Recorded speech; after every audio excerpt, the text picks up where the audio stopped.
It's great to see such a turnout today.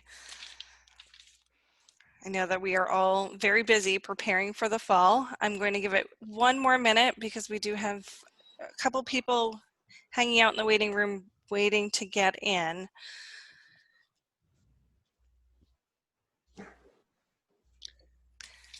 And the chat will be enabled, right, Jessica? The chat will be enabled. I will mute all participants during the initial part of the conversation, and then at the end, if we have time, which we may or may not, last time we went right up until the end, but if we have time, people will be able to ask questions.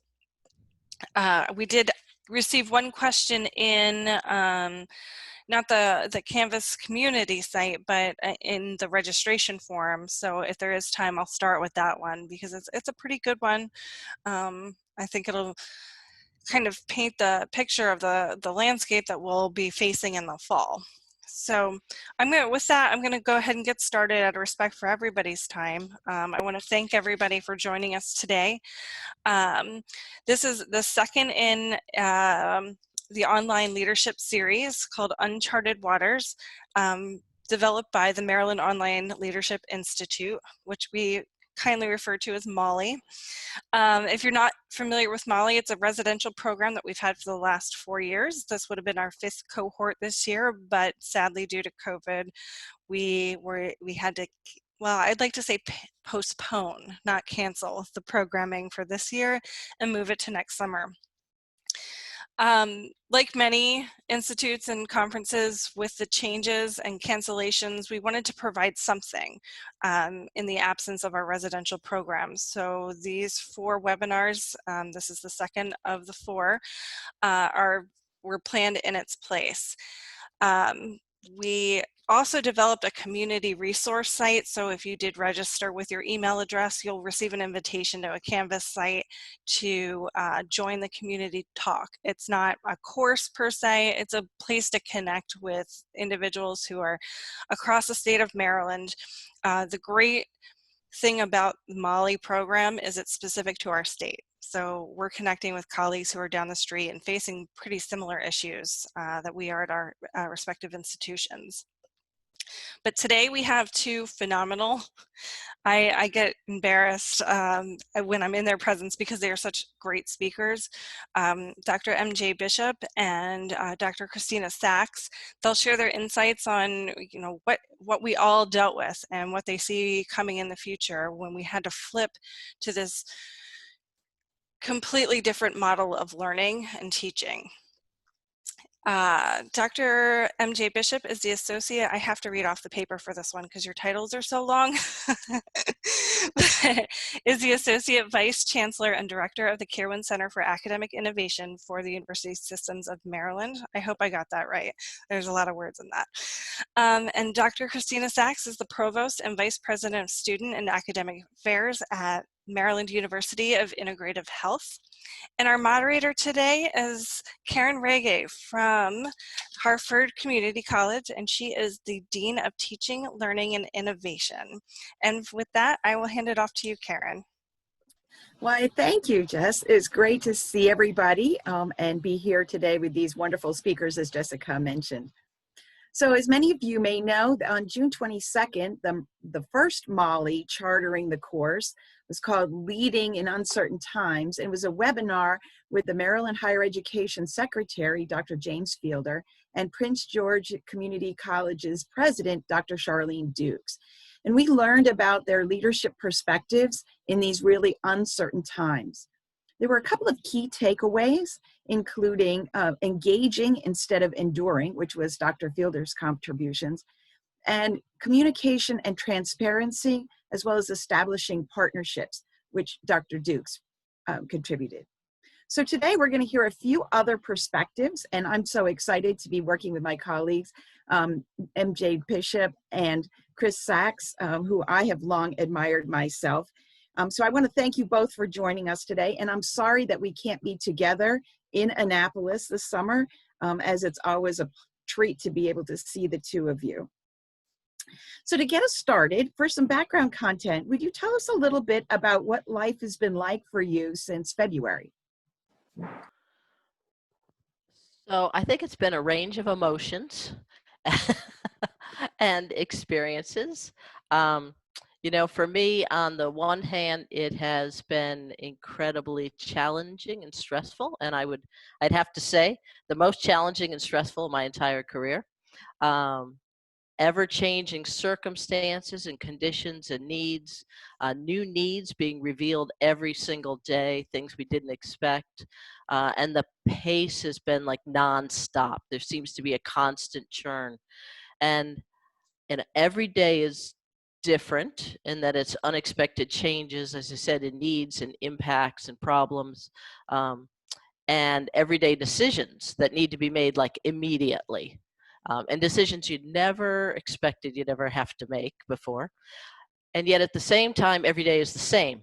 It's a different topic, but it's the same pattern every single day. and that has been wearing, not just on me, but I see that a lot of other people that I'm working with are getting weary and they're getting tired of that pace. So there's that piece over here. But on the other side, on the flip side, there's been a lot of good.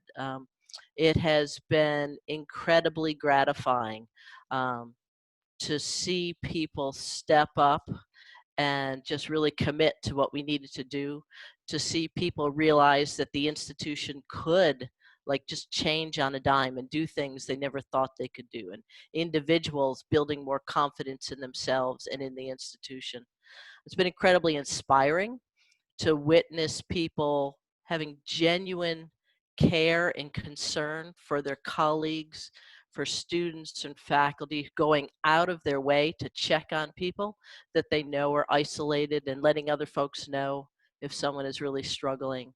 And just really, you know, just being so concerned about everything else, everybody else. You know, people stepping up to take initiative to solve problems. There's been a lot of new ideas, and I'm sure, you know, MJ is going to talk a lot about innovation. For me, it's been a big personal growth experience. I am definitely a left brain person, so I'm all about analytics and doing things methodically and thinking it through, and that is not what this time has been about at all. And in fact, that's the least of it. The softer side, the EQ, has been so important, and that's just not how I'm wired. So it's been a big growth experience for me to really be very mindful and aware of the impact of people's feelings on what's happening and how they're able to respond and to work. And it's also a big opportunity for institutional advancement. You know, there's a lot of things that we have wanted to do for years, but it's just like, it's a big project. It's going to take us forever. Let's put that on the 3-year plan. But suddenly we just needed to make those things happen. So, you know, a good example of that for us was telehealth, where, you know, we have a lot of clinical programs. We'll do that like 2 or 3 years down the road. There's just so many pieces to figure out: legal, insurance, software, all this. Yeah, we did start to finish, 4 weeks. Boom, we're up and running. So desperate times call for desperate measures, and amazing things happen out of it. So for me, a lot of contrasts. And I'm going to put a URL in the chat, and I encourage you afterwards to watch it. It, for me, has been what the last 3 to 4 months have been like. It's from the movie Rudy, and it's just watch it sometime. It's really good. So. I took a look at that. It is good. So, yeah, so right, higher education is slow to change, right? We've completely blown that notion out of the water. 3-5 weeks, and here we are up and running.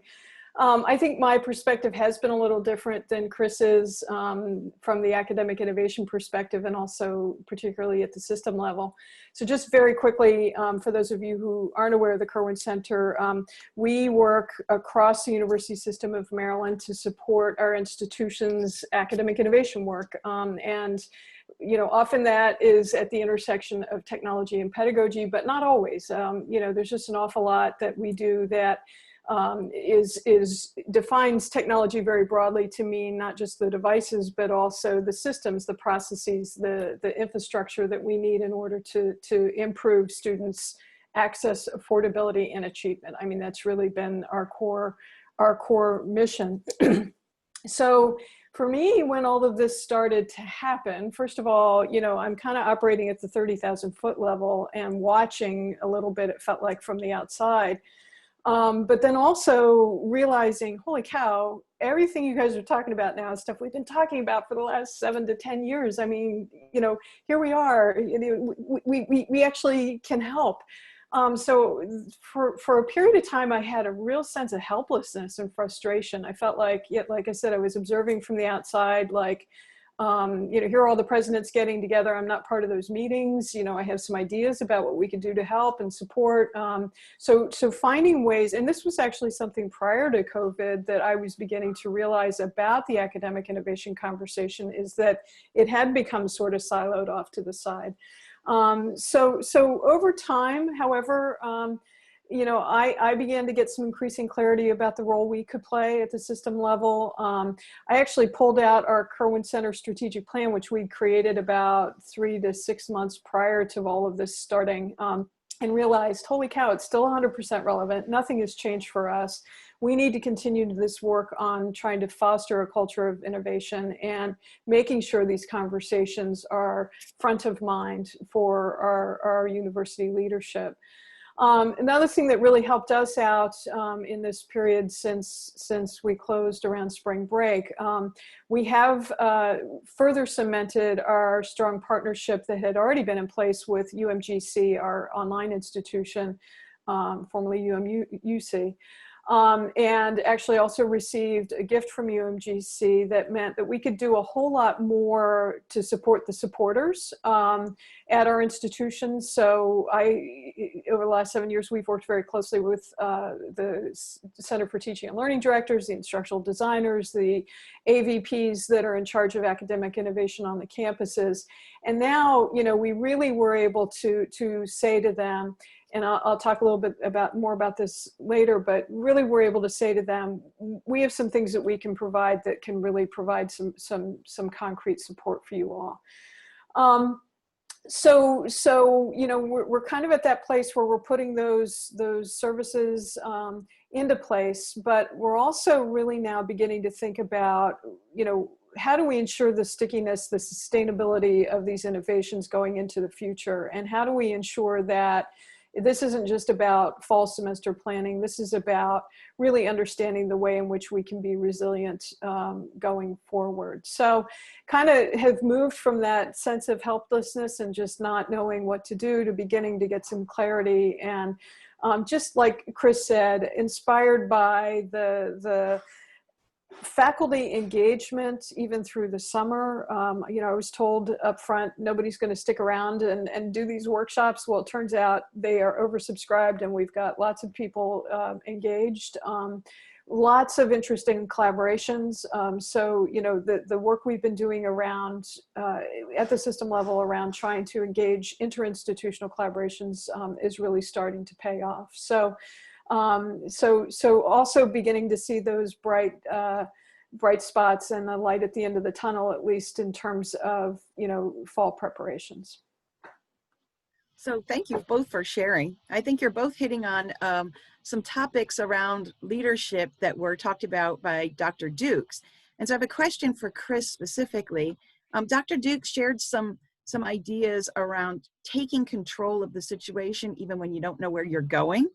And so could you comment what that looked like for you as the Provost and Vice President of Student Affairs at a private institution with a very specialized mission?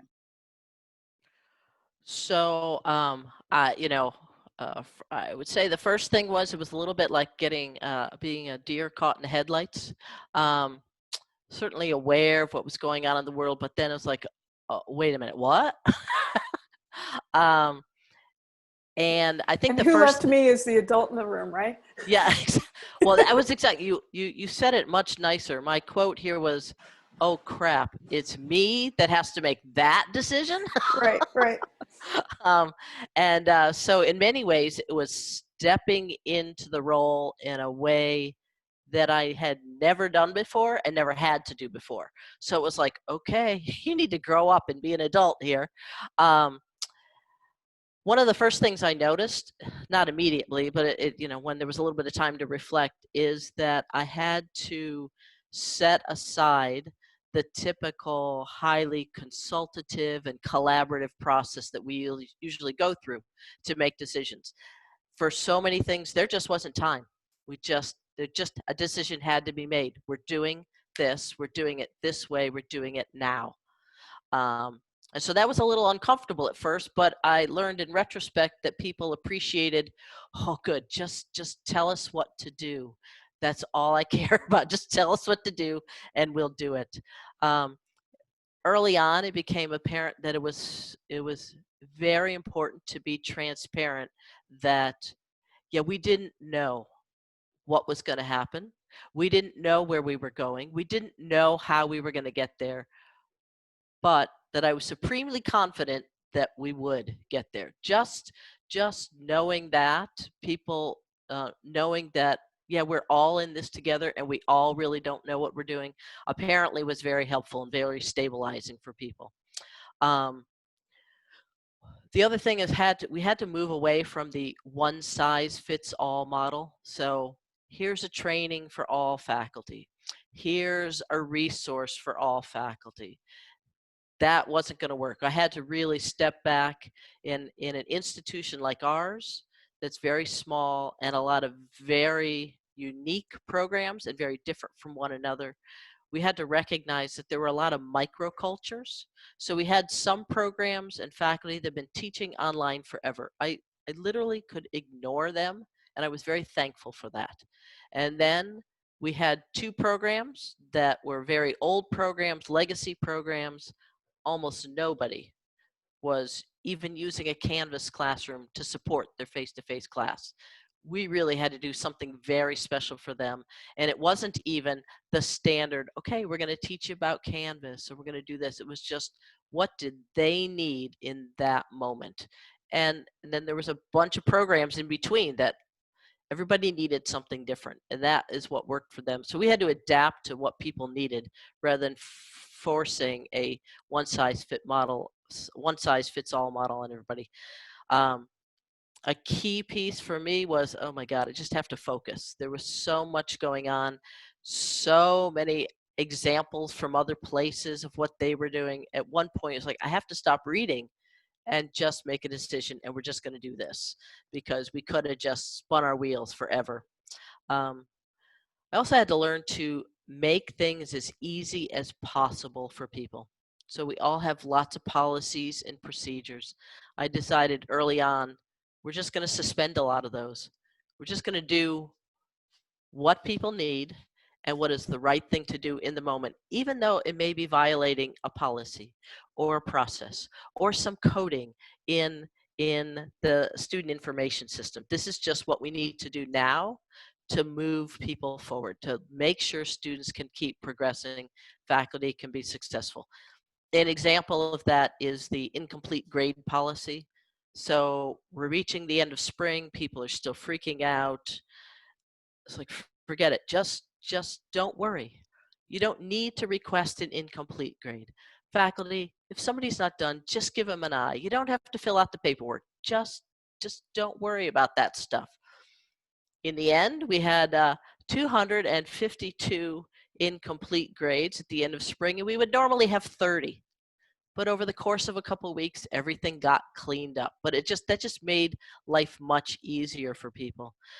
The biggest thing was communications. We just had to communicate all the time, being totally transparent about what we were doing, why we were doing it, why we made some decisions. As I said, telling people up front, I'm not sure what's going to happen. I don't know when I'll have a decision on that. We don't know what's going to happen in a month with summer. Just chill. We'll let you know when we know. The thing that I find myself doing now as a continuation of that is communicating when there's really nothing to communicate about. So I know that sounds very strange, but so I now send an email every Tuesday to all faculty and all students, and it's a little the same, it's a little bit different, just to let them know what we're doing on the back end, to let people know that we are thinking about things, we continue to explore stuff on their behalf. This one department that legacy department that still needs a lot of hand holding with respect to online. I send those students, just those students, an email every Wednesday. Again, what are we doing specifically for you? And there are some weeks where I'm asking around, I need something to put in my email. I don't have anything. I don't know what else to say, but they need an email. So give me something. And I know that sounds silly, but people are really appreciating it. So that the over communicating is something I've learned that in this situation is really, really important. So I think that's it. Yeah. Thank you. And I really appreciate the comment about no one size fits all. Yeah. And I would imagine that would be particularly true for MJ, where she's coming from a multi-institutional system. So MJ, can you talk a little bit about what the Kirwan Center has done to support some of these institutions throughout the crisis? Maybe what have been some of your lessons, takeaways, and also some of your challenges that you've observed? Sure. Yeah, happy to. And yeah, I was thinking the same thing as Chris was talking, you know, same problems, just in a different layer of the stratosphere to some extent, you know, figuring out how to strike that balance between coordination and centralization, I think has been something I've been observing. You know, there's a bunch of stuff that's happening outside of my wheelhouse in terms of making announcements about our plans for the fall and understanding, you know, being specific about how many students will be on campus, how many won't, what are we going to do about testing. You know, trying to figure out what makes sense from a I guess to some degree political standpoint, and also just in terms of being coordinated in the messaging that we're trying to get out, understanding exactly what that should look like, I think has been a difficult proposition at the system level. You know, wanting to be coordinated, but also wanting to be context and institution relevant, which is not unlike what happens even at the institution level. Similarly for us, so, you know, as I, again, was struggling with what we were going to be doing to support the institutions, I needed to find those services that we could provide that would have relevance across all the campuses and yet also be something that they, at the institution level, given the great diversity of institutions across the system, that it could be really relevant for them as well. And it was funny, I got asked by one of our state senators at one point, who was rather frustrated about, you know, I think also on his part, trying to figure out what he could do to help. And he said, well, isn't there such a thing as an online course in a box? Can't you just, you know, find an online course in a box and put it out there? And I started this very defensive sort of rant email back to him. And then I thought, no, you know what? He's not entirely wrong about that, right? There are some things that we could be working with across our institutions with respect, for example, to adaptive learning tools and some other sorts of technologies that might help. And as I finally crafted a more measured response to him, you know, I basically started to begin to think for myself and got some clarity around, you know, if I had couple of $1 million, where would I put that money right now to support the institutions? So we did end up with a gift from UMGC that has made that possible. And what we've ended up doing is exploring, for example, expanded use of technology. So in fact, looking at adaptive learning and particularly for high enrollment courses that I realized I hadn't really thought about it, but it was in a conversation I was having with our system-wide faculty senate. It hadn't even occurred to me that there are faculty that teach large lectures and that suddenly were online with hundreds of students. And, you know, we needed to address that quickly because I knew there wasn't going to be budget in the fall to support those courses with additional adjuncts to teach multiple sections. So the adaptive learning tools, we are working with multiple adaptive vendors on supporting faculty adoptions of those tools, particularly aimed at high enrollment courses, whether they're large lecture or multi-section. We're also looking at and working with a company called Labster on laboratory simulations, VR simulations to support lab courses to the extent that's possible, and providing the faculty development around integrating these technologies into their courses, and providing some professional learning communities to create those interinstitutional conversations. In addition, the other thing I realized that really, you know, given the money, what I would do was to provide additional instructional design support. So we have contracted with a vendor that is providing literally buckets of hours of instructional design support to our institutions to use however they see fit. So this is where providing that opportunity for them to put this into their own context was so important. We have also, in our partnership with UMGC, offered the institutions an option. I've been calling it the ready to adopt option, where literally an institution can decide, we're not going to have time to take care of this set of courses. We're going to go ahead and send our students for one semester to UMGC to take those courses. And so we're now in that collaboration looking at ways to make that seamless for the students, so they could still register at XYZ system institution, the registrars do the swap, the students go in as a cohort into the UMGC course, possibly even with the faculty member involved at some level. And at least our institutions are now in a position to be able to think strategically about where and prioritize where they're going to put their development this summer, and knowing that they have that fallback option if needed before the fall semester. And then last but not least, the big piece that we've been able to provide the institutions has been Quality Matters workshops on online training. We bought buckets and buckets and buckets of seats in those workshops, and we're just offering them over and over and over throughout the summer. And as I alluded to before, this was where one of my team members said to me, are you really sure faculty are going to take these workshops in the summer?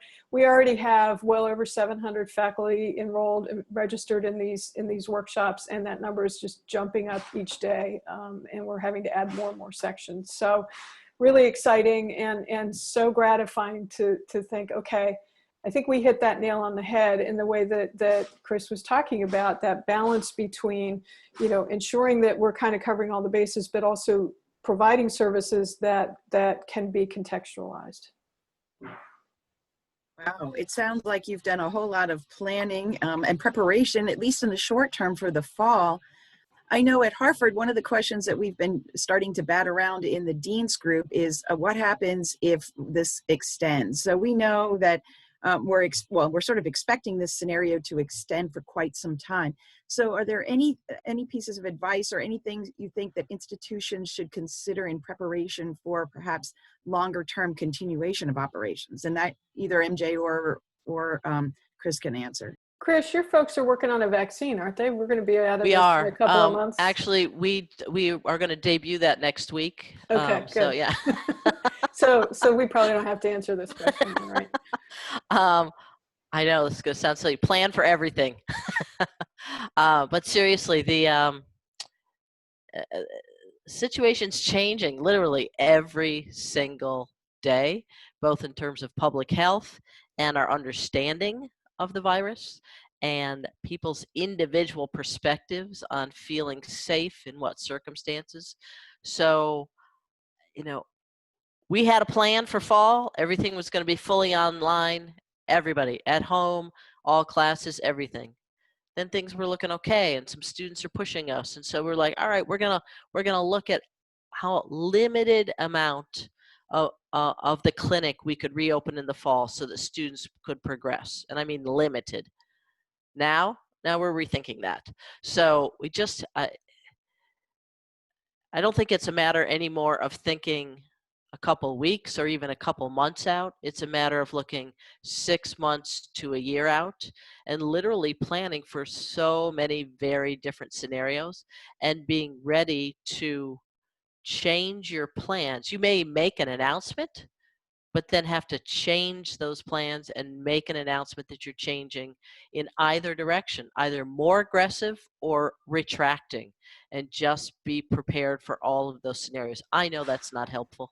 And Well, that's perhaps the churn that I'm talking about, because we're always thinking, all right, well, if this happens, that program can do this. But if that happens, this program won't be able to do that. It's like, I feel like I'm playing a big chessboard all the time. And while that's a strain on us, I know that students and faculty appreciate the fact that if something changes, we know what we're going to do, rather than, all right, just hang on and give us a little bit of time to figure it out. I think they're feeling more secure that we're going through this constant scenario playing.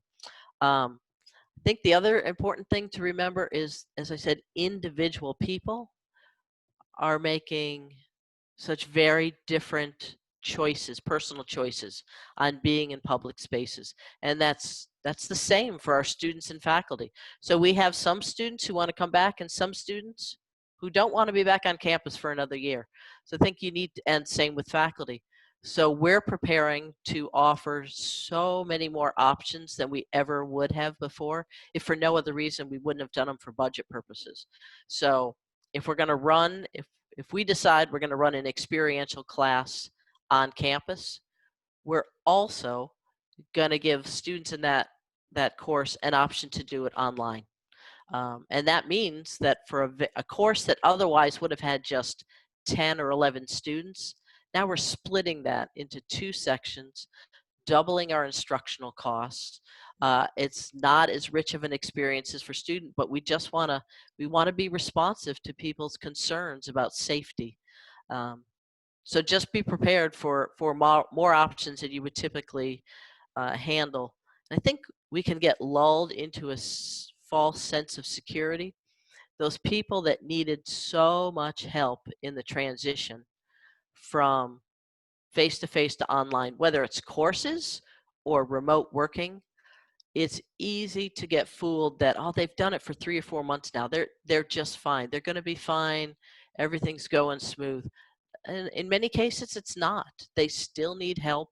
And the longer they do it, if this is not natural to them, the more it wears on them. So I think we can't lose sight of them. We can't take our eye off that ball. We just have to be vigilant with the folks who've had to make the biggest transition here, and just don't assume that they have made it successfully all the way at this point in time. No.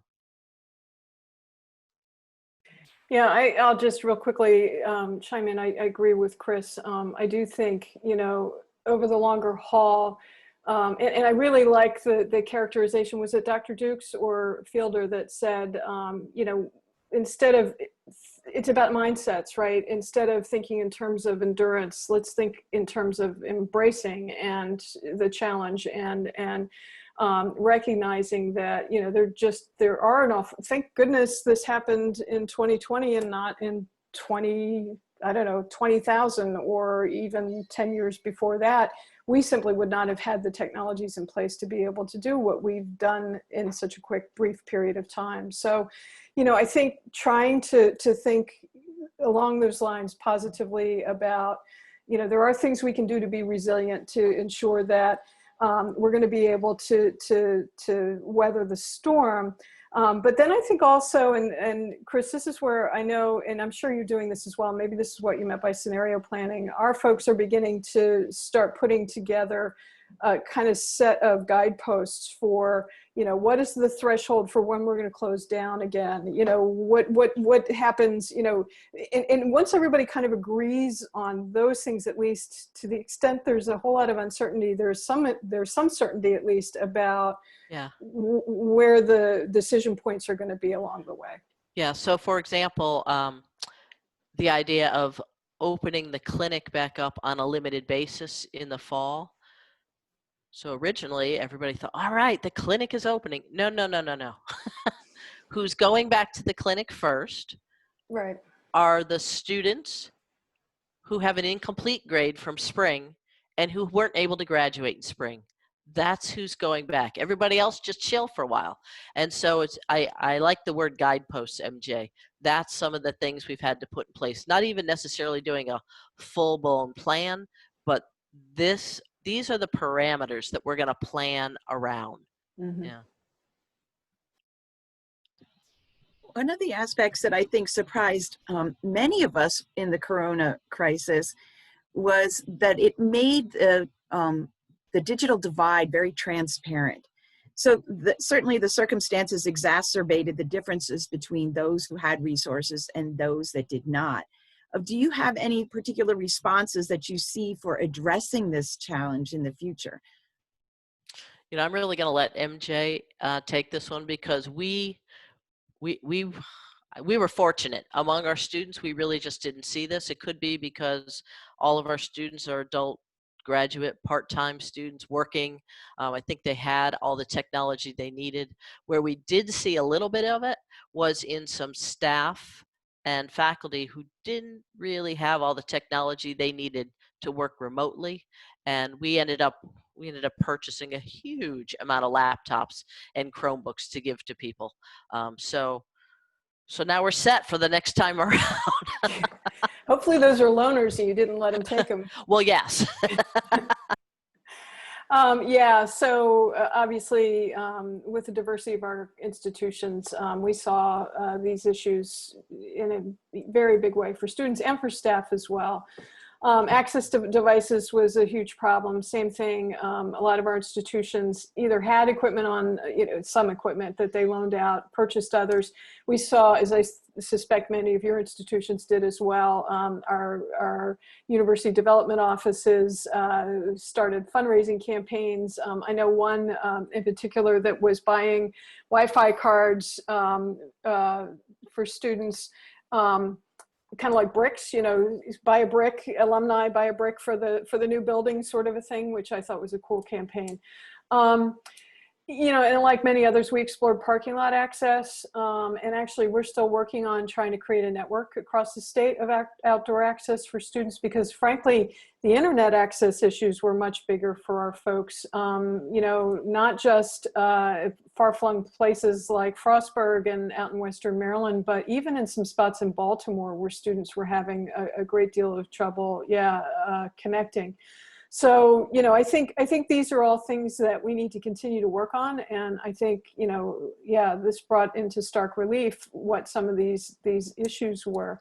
But I do want to note another divide issue that came to light for us, that's less about the technology and much more about the extent to which we realized how many of our students are either safer, happier, or healthier on campus than they are at home.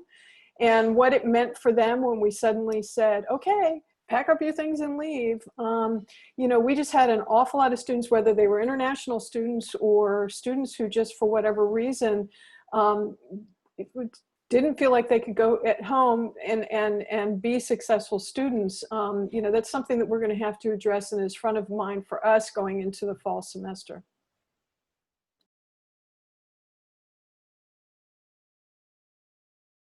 You're muted, Karen. Thank you once again. And in addition to the corona crisis, we've also had a number of other issues to deal with. For example, the national racial tensions of the past few months that has kind of demanded the attention of some of our institutional leaders. And so what demands are you seeing on the institutional leaders to address some of these issues, these current contemporary issues, particularly around racial relations?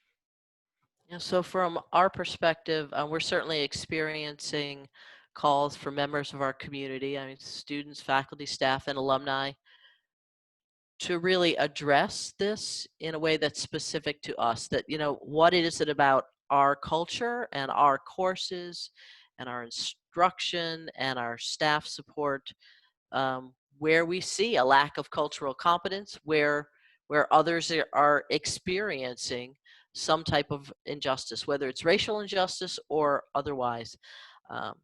And so we've made the choice to really lean into this, and that means a couple of things. One, it means really taking a really good hard look at yourself and being open and honest about where you see the shortcomings. and being open, honest about why you haven't done something about them before this. And so that means a lot of, actually, a lot of personal introspection, but a lot of institutional introspection. We decided not to just like jump in. We don't want to do something that is very superficial and perfunctory. We want to do something that is meaningful, that is sustainable, that has an impact.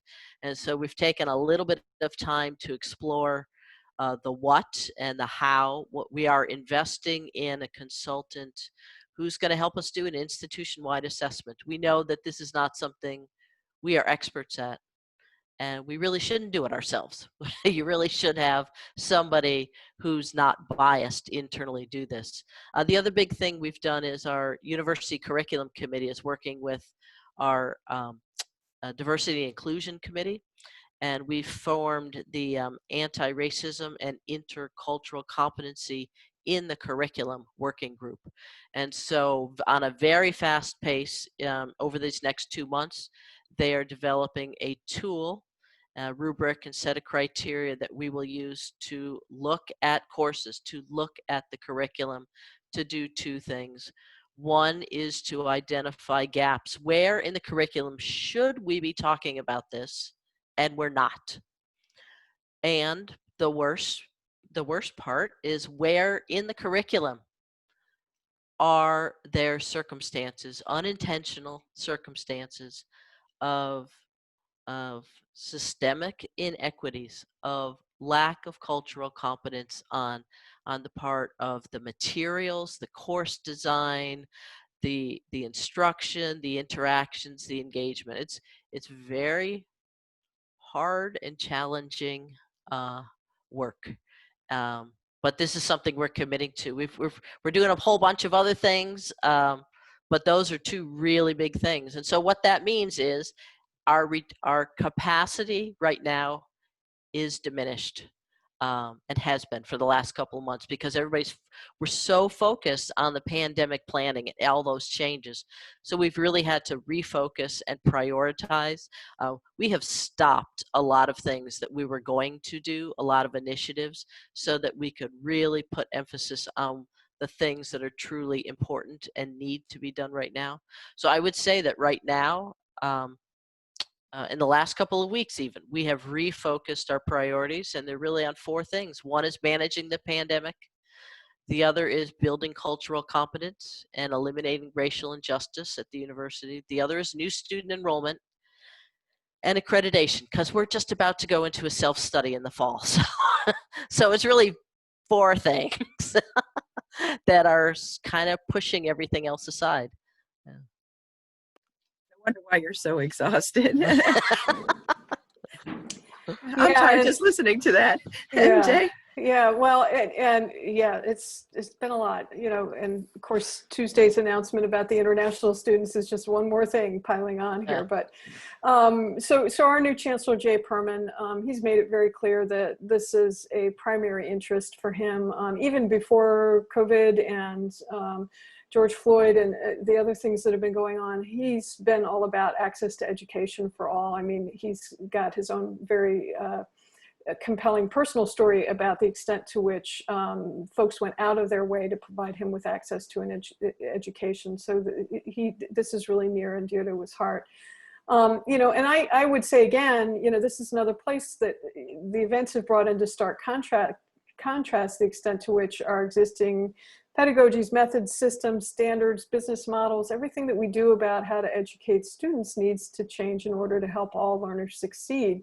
But one of the things I'm hearing recently that I had not heard before is the extent to which folks are beginning to question even how we define student success, which I think will, I mean, I've been saying this for some time, that the degree may not be the ultimate end all for all people in terms of success, at least not in terms of immediate success. So how do 4-year institutions think past the degree and into understanding of the importance of incremental credentials and things that can create more equity along the way for folks as they are continuing to define what success means for them and get to that place. So, you know, these are all, again, things that the academic innovation folks have been thinking about, communicating about for some time. And I think now's the time to really double down on our efforts along those lines. So it's you know, these are clearly front of mind for our folks.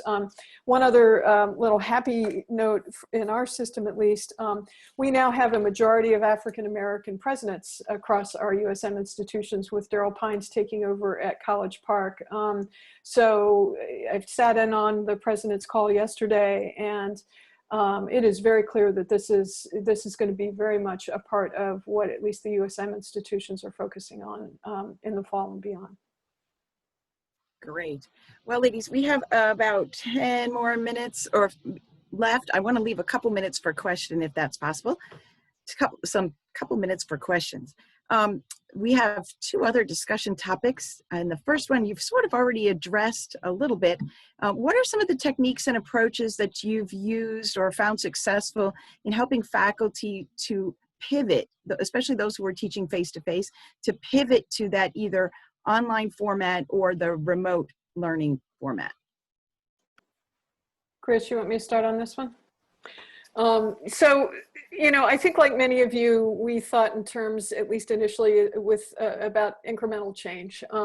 In fact, the very first piece that I wrote during that time, I was so frustrated with what are we going to do? It started out basically, don't panic, don't worry, be happy. We can, you know, get you there. It doesn't have to be that complicated.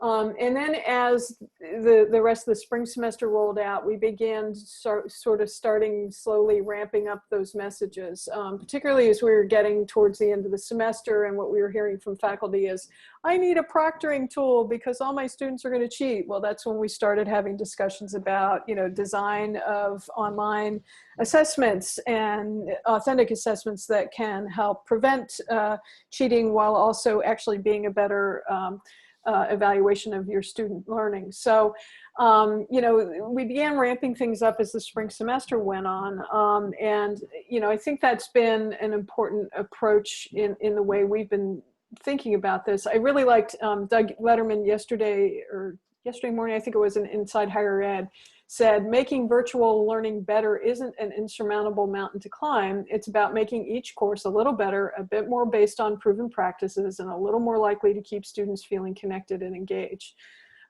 So, you know, that document we sent out got the faculty thinking in terms of, do you want to use synchronous or asynchronous, and why? And, you know, it helped them understand the need to strike a balance between those things.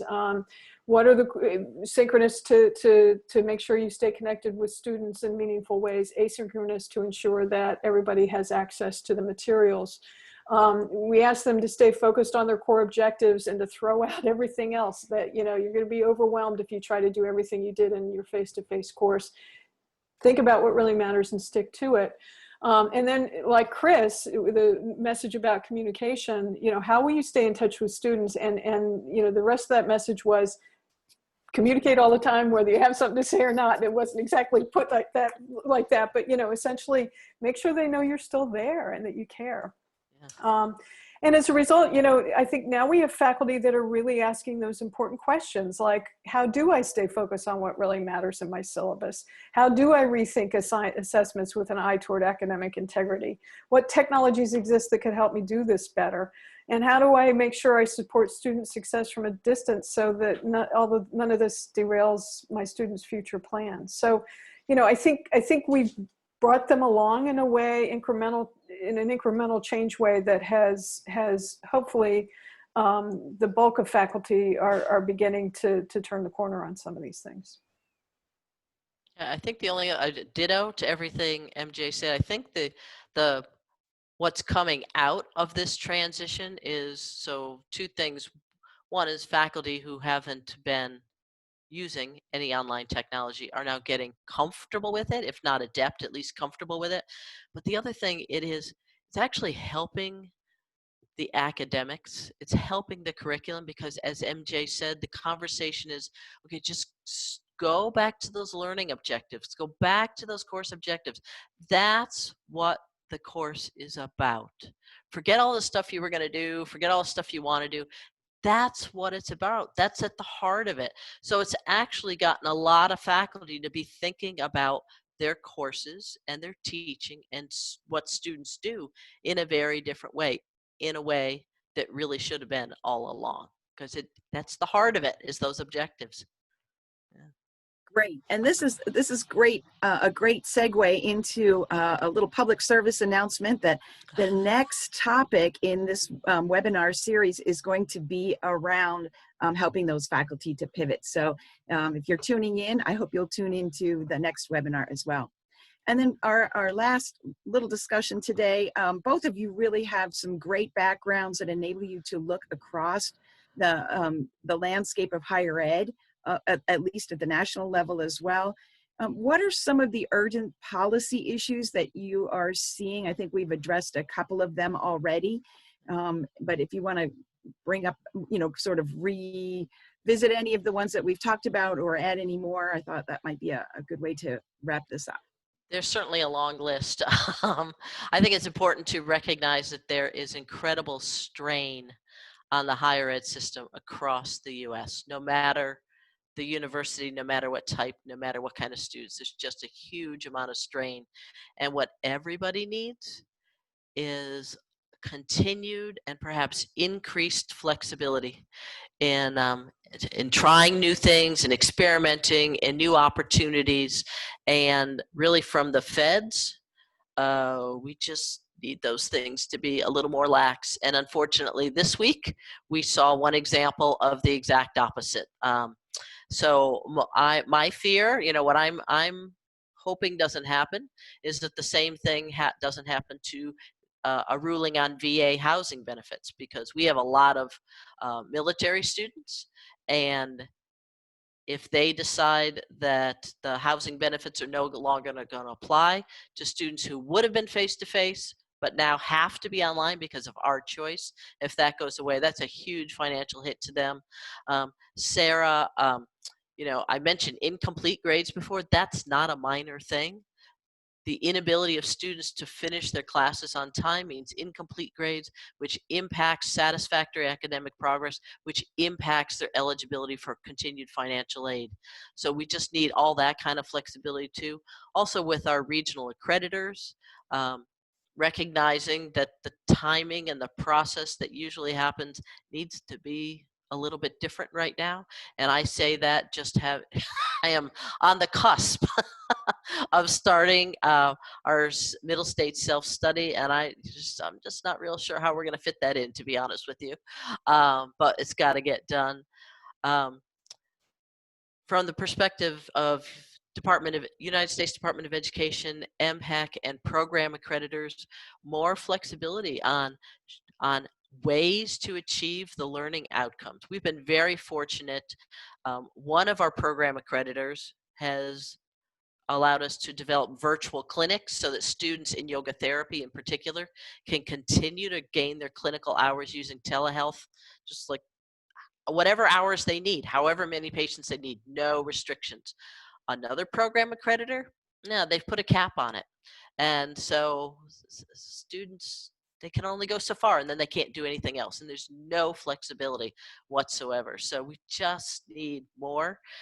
I've started asking people to think about what I'm calling the 80% rule. So MJ mentioned the learning outcomes. That's what's most essential. So I'm asking people to start thinking about, okay, at what level, at what point is a student minimally competent? When have they achieved the objectives? Not at what point have they mastered or gone beyond or practiced or honed those skills. At what point are you comfortable that when they leave, they can do it? And in these times, while that's not optimal, and I'm not suggesting we're watering down the curriculum or instruction, but people have to finish, people have to move on, and we just need a little more flexibility on all those things. The other piece is financial, and I know it's a big concern to all of us. Our costs are rising in general. As a result of COVID, we're doing all sorts of new things. That's made our unbudgeted expenses go way up. In response to people's needs, we've frozen tuition. Many of us have done that. That's the right thing to do. The economy is bad. There's a decreasing ability to pay out of pocket, and there's decreasing amounts of financial aid available. That means decreasing affordability. That's eventually going to impact enrollments. And so I think all of us, not just institutions, but more broadly, the higher ed community, have to think creatively and not traditionally about how to manage this financial picture. And it can't just be, well, we're just going to cut staff or we're just going to cut services. We're in a time where we have to increase services. And in many cases, that means more technology and more staff. So we have to figure out a way to get the financial picture under control. I do not have an answer to that, but MJ does. MJ, you're on. No, I don't. No, I think Chris did a great job outlining the issues. I just will real quickly.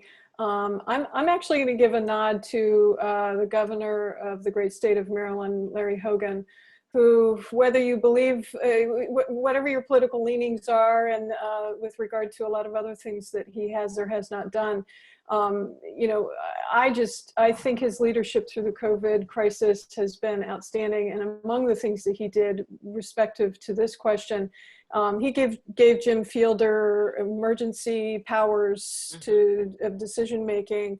And I know my boss was on the phone with him every day, having yet another conversation about, can we break this COMAR rule? Can we break that COMAR rule? And the fact that the governor recognized that he didn't have all the answers and that he needed to rely on his people to have the answers and to be the ones to make decisions, I think was an amazing piece of leadership. Very unlike, now I will be political, what we're seeing from our president right now. So I just, hats off to Larry Hogan, at least for that part of his leadership of the state. Yeah. Great, my friends. Thank you. Oh. I would just jump in also and echo MJ's comments and also say that even though I said more flexibility from MHEC, they have been incredibly flexible so far. And every time we've needed something, they have listened, they have responded, and it's been a very good dialogue. And I think that's what we all need right now, is just somebody to say, okay, that's a reasonable alternative. That's a reasonable path in these circumstances. Friends, I know that I have learned a lot from your wisdom and thoughts this afternoon, and I am going to now turn it back over to Jessica. Thank you so much. I feel that we've all learned so much today. My key takeaways from this, I see transparency and communication from leadership. Communicate often, even if you don't have anything new to report. You can say, I don't have anything new to report, right? There's no fault in that. Planning for resiliency. MJ, you brought that up. We have spent so many years as the stick in the mud. We don't move forward in higher education. Well, we completely turned that notion upside down in a matter of a week. So for many of our institutions, we left for spring break and never came back, or we extended spring break to extend planning, but the notion that we can't change in higher ed is turned upside down. The coordination versus centralization. The collaboration that the Kirwan Center offers as the conduit to bring our institutions together. We hear our statements, together we are strong. We need to strengthen those bonds across our institutions because we have so many amazing resources available if we just shared them a little better. And I see that the Kirwan Center as that conduit. But I will let everybody go because I know our time is very valuable. And right now that's the one commodity we probably have the least of as administrators or faculty in distance education. So thank you so much. I do entice you to come to the community site to share more information along the way. The stronger we can build our community, the better. Thank you so much to our speakers and to our moderator, Karen. Thank you. Thank you. Thank you. This was Thank you. a delight. Really enjoyed it. Good to see you, Chris. All right. It's been a And while. always great Yes. to work with MJ. All right. Hey, thank you both. Thank you, Chris and Larry. MJ, Everybody. you guys are awesome. You did a wonderful job. You're, So appreciated. Nice job, Karen. Thank you. Okay. everybody be care. well. All righty. Take care, all. Take care. Safe and well.